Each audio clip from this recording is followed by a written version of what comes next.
kids, welcome back to my channel. I'm glad to see you. Hope you're doing well. Hope you're behaving and having fun wherever you are. We are doing another chapter book. This is part 1. It's also a lesson. If you lived with the Iroquois. I live in the area where the real Iroquois lived. I'm in upstate New York.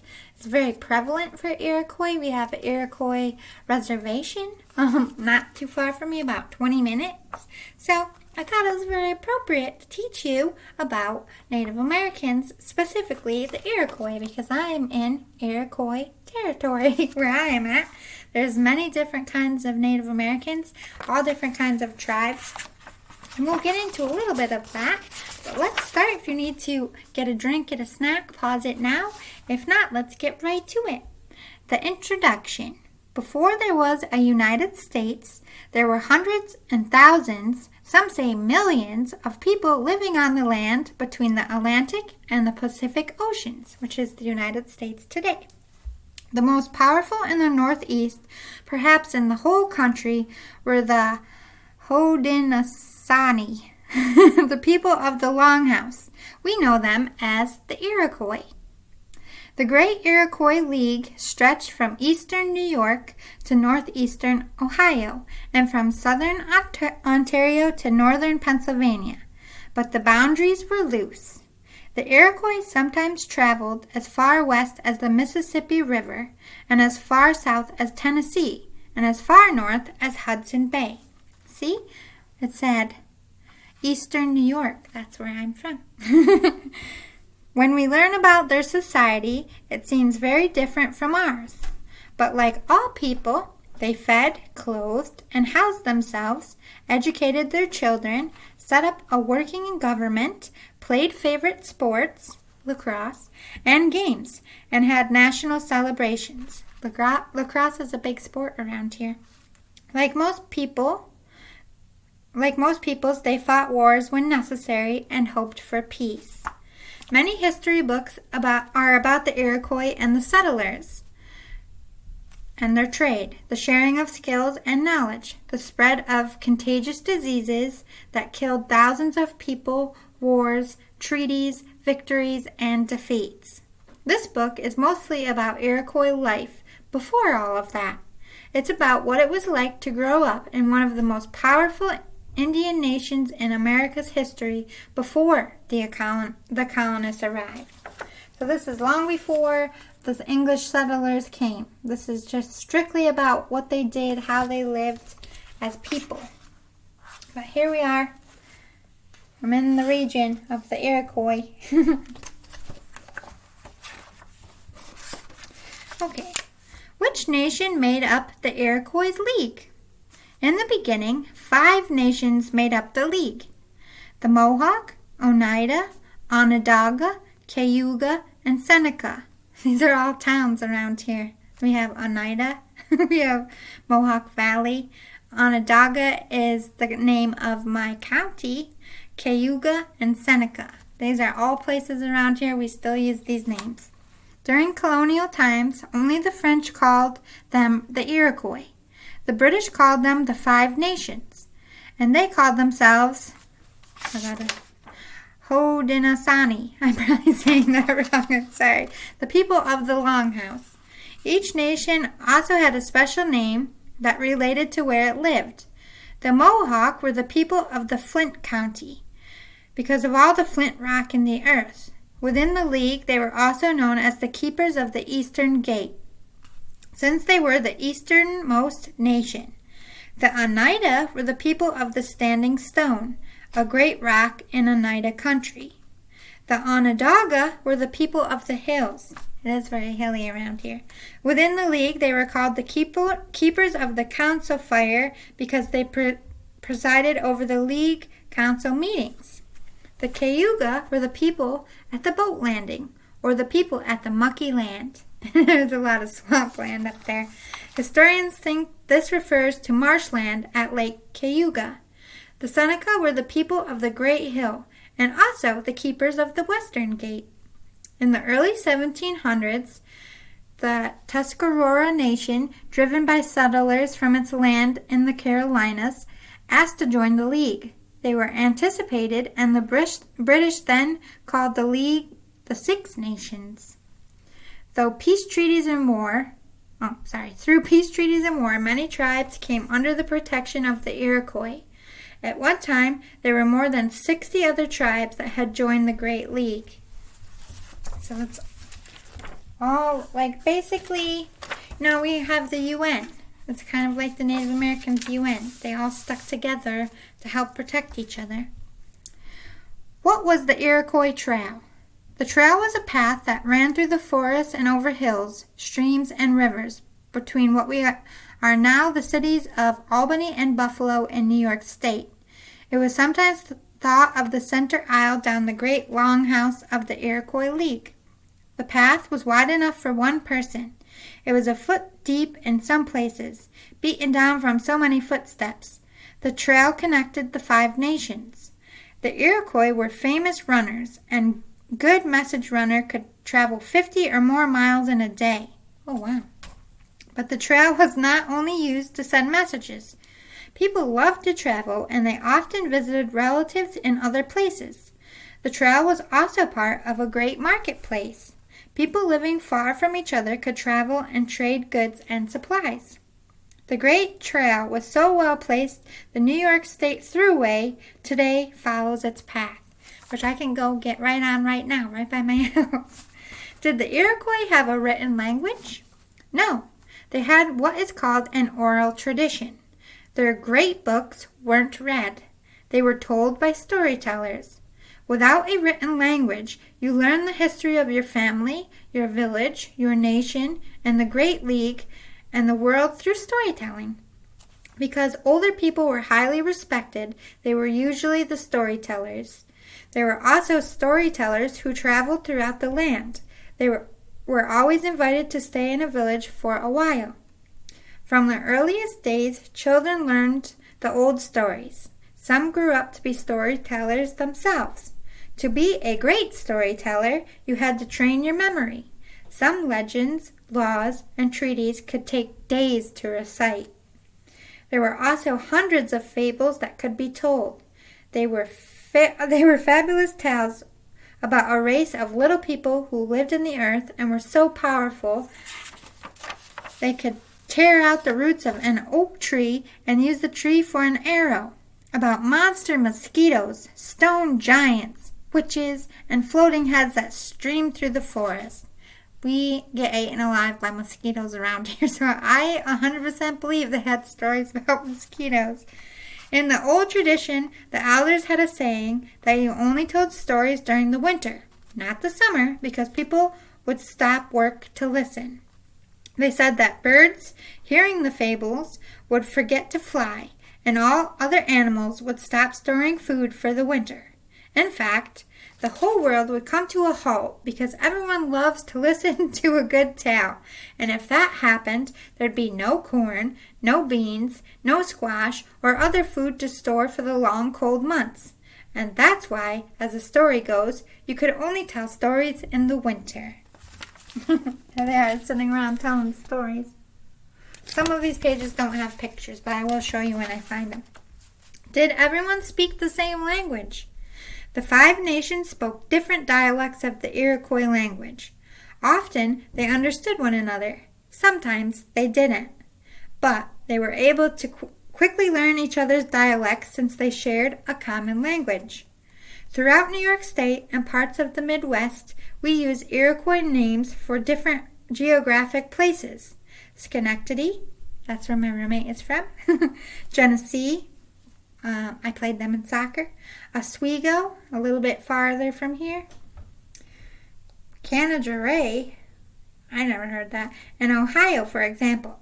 Other Northeast Indian words, some Iroquois, some Algonquian. Algonquin. I have a hard time with reading native languages, such as porcupine, wampum, and raccoon, have also become part of the English language. Oh, so raccoon was a Native American word? No wonder why I love raccoons. Wampum, I heard that in Christmas song. Wampa-pum-pum. Joke. All right. What was wampum? Beads cut from seashells were called wampums.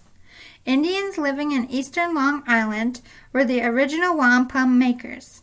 They supplied the beads to the Iroquois. Most often, the Iroquois used purple, white, and black beads. That makes so much sense. All the writing on the Iroquois reservation is all purple and white. Most often, the Iroquois... Oh, I read that. Some people think wampum was used like money. In the old days, before the Europeans came, wampum was never used for money. The Iroquois used the beads to make strings and belts and had special purposes. The beads were woven into different picture patterns. Wampum strings were used in the condolence ceremony, the religious ritual performed when someone dies. Oh, so like funerals. Messengers always carried wampum strings or belts. When they showed the wampum, the listener knew the messengers could be trusted. It was as if they were carrying a wampum. A messenger had taken an oath that he was speaking the truth. This right here. This is on all the buildings on the reservation. The same exact. I wonder what that means. I'm learning so much with you, kids. What other ways was wampum used? The Iroquois... The Iroquois also used wampum belts to record important information and great events. The founding of the League of Laws governing the League, treaties with other nations, and other stories.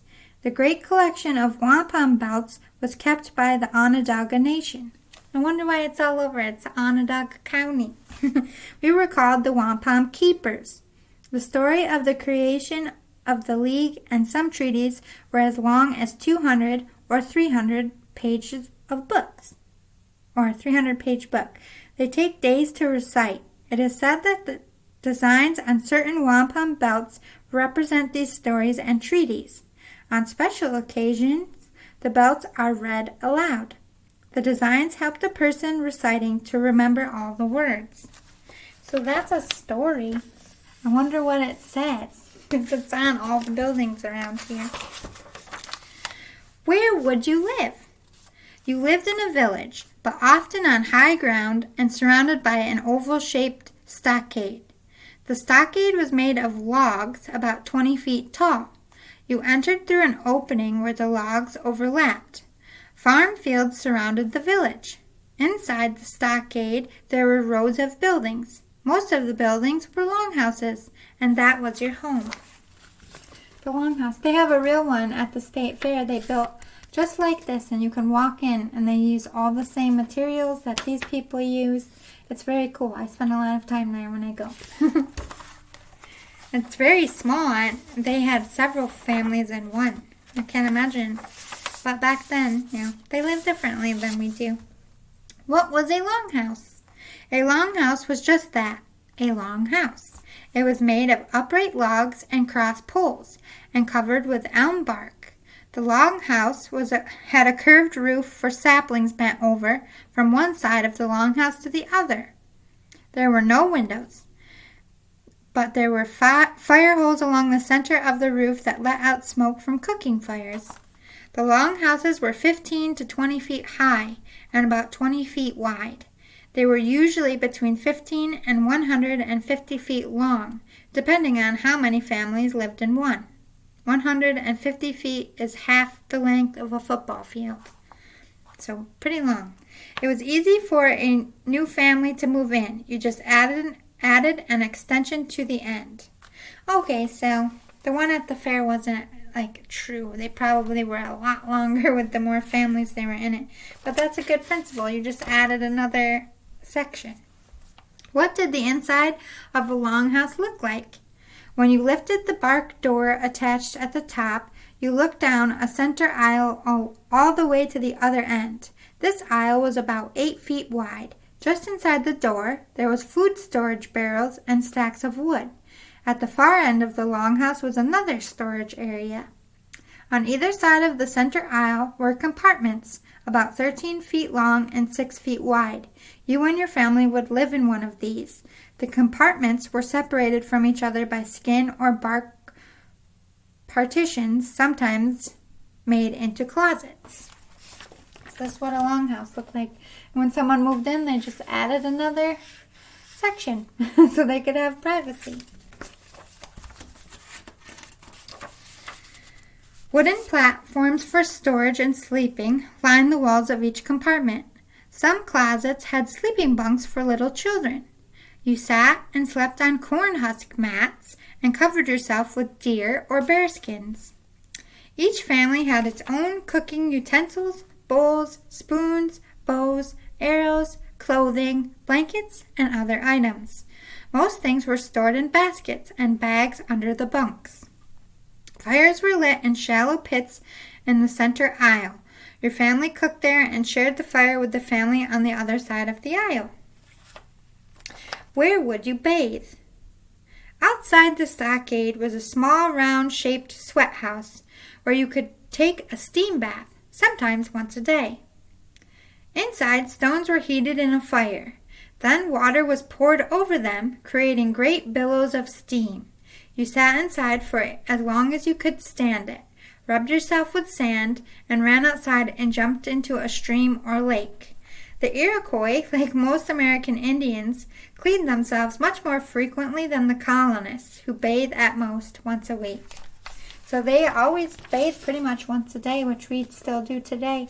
This is the inside of the longhouse. There's the fire, and then the two compartments.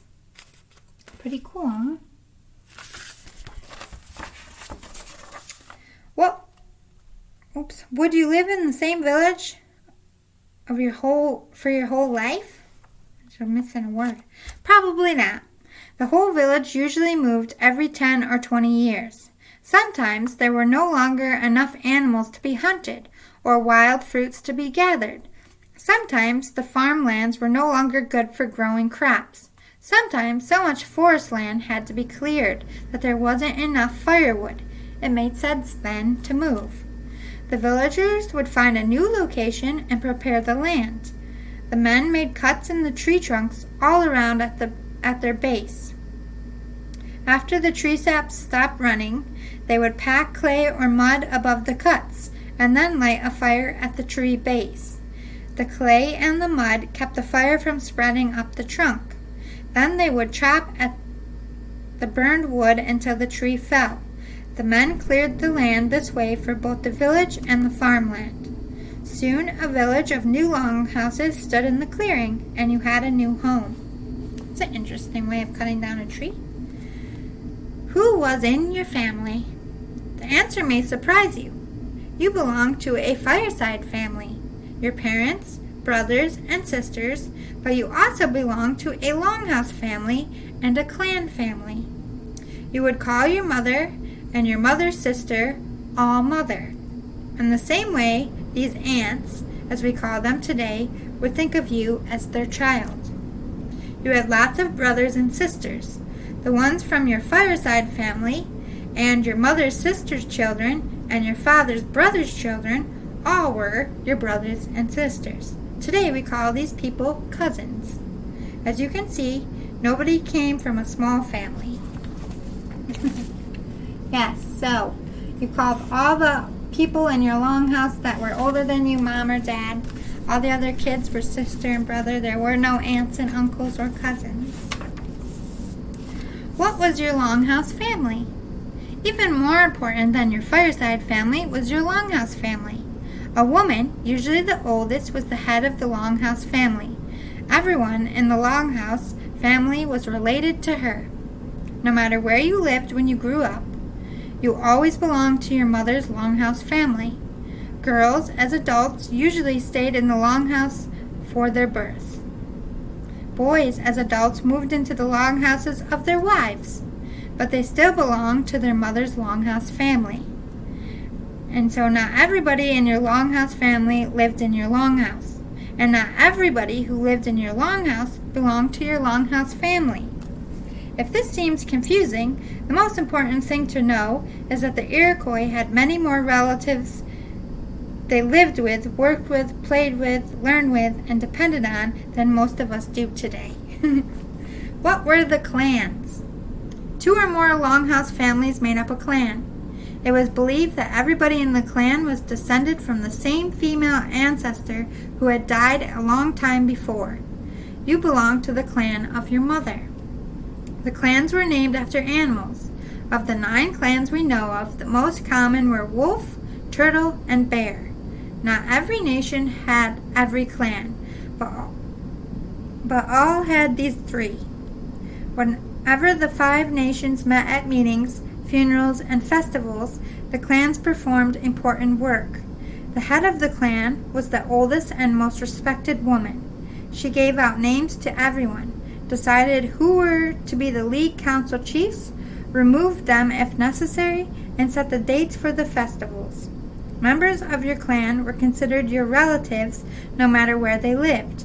So if you were in the Turtle Clan in the Mohawk Nation, you could stay with the Turtle Clan people who were considered your relatives if you traveled hundreds of miles away from the Seneca Nation. So they named them by animals. You have wolf, deer, heron, beaver, snipe, turtle, eagle, bear. Learning so much. When did babies get their names? That depended on when you were born. Naming ceremonies were held twice a year at 2 celebrations, the Green Corn and the Midwinter Festivals. The Green Corn Festival was usually in August and lasted for several days.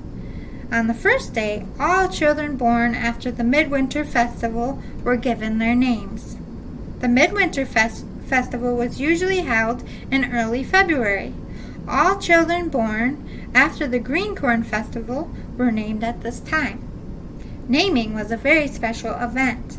The different clans in each nation owned collections of names that had been handed down through the generations. The clan mother kept track of all the clan's names. One Onondaga woman has said a clan mother has a bag of names by her side. When someone died or changed names, the old name went back into the clan mother's bag. You would probably have several names during your life. You would have one when you were born, sometimes another when you were a teenager, and another on a special occasion, such as becoming a chief. If you became a lead council chief, you took the name of the chief you replaced, but you did keep your own name as well.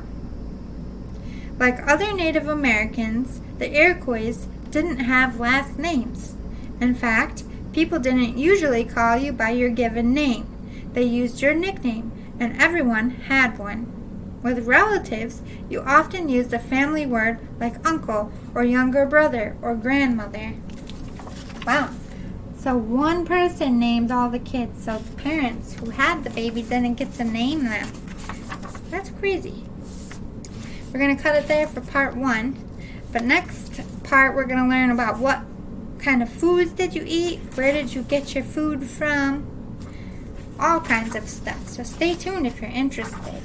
I love learning, so I hope you do too, and I'll see you next time for part 2, guys. Be good out